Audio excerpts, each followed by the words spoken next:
আসসালামু আলাইকুম ওয়া রাহমাতুল্লাহি ওয়া বারাকাতুহু।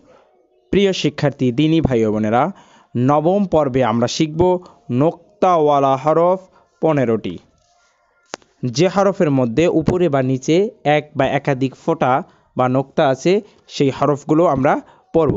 এর প্রথম হরফটি হচ্ছে বা, বার নিচে হচ্ছে একটি নোক্তা, তারপরে হচ্ছে তা, তার উপরে দুইটি নোক্তা, তার উপরে হচ্ছে সা, তার উপরে তিনটি নোক্তা, তারপরে হচ্ছে জিম, জিমের পেটে বা নিচে এক নোক্তা, তারপরে হচ্ছে খ, খর উপরে এক নোক্তা, তারপরে হরফটি হচ্ছে জাল, জালের উপরে এক নোক্তা, তারপরে হচ্ছে ঝা, ঝার উপরে এক নোক্তা, তারপরে হরফটি হচ্ছে শিন, শিনের উপরে তিন নোক্তা, তারপরে হচ্ছে রদ, রদের উপরে এক নোক্তা, তারপরে হচ্ছে র, রর উপরে এক নোক্তা, ফা, ফার উপরে এক নোক্তা, অফ, অপর উপরে দুই নোক্তা, তারপরে হরফটি হচ্ছে নুন, নুনের মধ্যে এক নোক্তা, এবং শেষের হরফটি হচ্ছে ইয়া, ইয়ার নিচে দুই নোক্তা।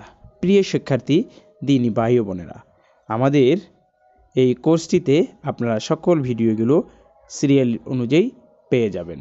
সকলে ভালো থাকবেন, সুস্থ থাকবেন। আসসালামু আলাইকুম ওয়া রাহমাতুল্লাহ।